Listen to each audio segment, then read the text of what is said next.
So, think about it. How does your day usually end? Is it with a frantic to-do list for tomorrow, or maybe just, zoning out on the couch? What if there was a different way to wrap it all up? A way to end your day with this incredible sense of victory and renewal? Well, that's the whole idea behind a spiritual framework called the Eighth Watch. It's a pretty big question, right? How can something that happened thousands of years ago actually change how you feel tonight?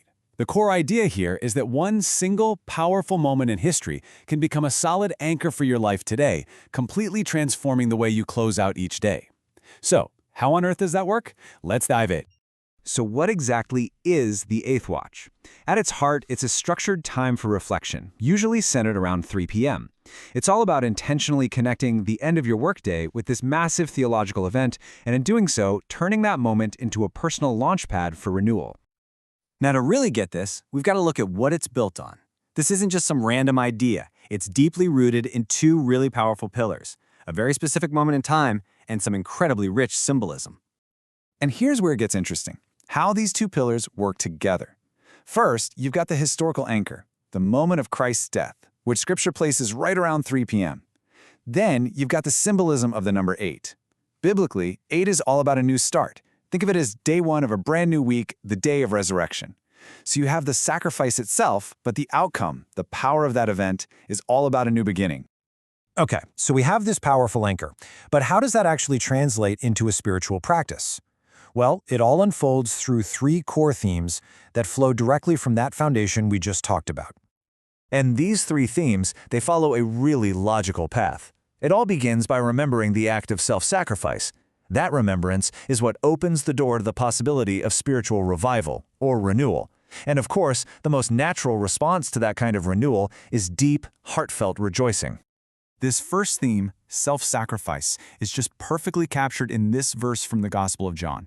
The source material really puts a spotlight on this to frame the crucifixion not as a tragedy, but as the ultimate act of love. And that perspective becomes the foundation for everything else in this practice. And here is the most crucial part. This whole framework isn't about just remembering some historical fact. It's designed to pull you out of passive remembrance and into active, personal application, right here, right now, in your own life. Let's take that theme of renewal. Instead of it being some vague, abstract idea, the practice pushes you to make it incredibly specific. It's about taking that big promise of a new beginning and applying it to the real stuff you're facing, a weary spirit, a strained relationship, or just those areas where you feel discouraged and are losing hope. And the same exact thing goes for rejoicing. It's presented as way more than just a feeling. It's an active declaration of truth.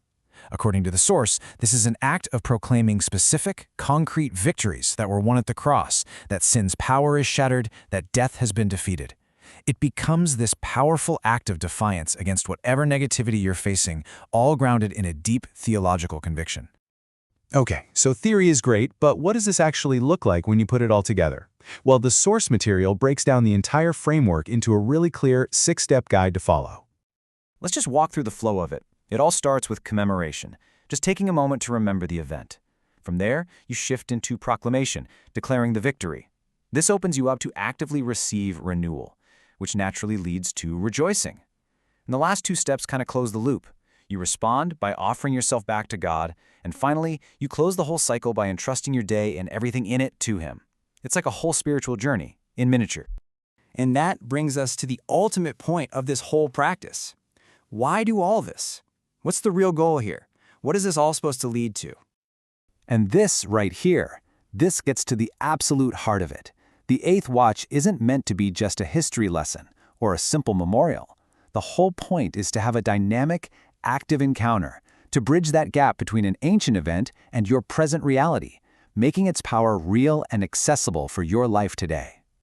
This verse from Hebrews is highlighted because it's the piece that connects all the dots. See how it links the past event, the blood of the eternal covenant, directly to a present action, God equipping you right now with everything you need.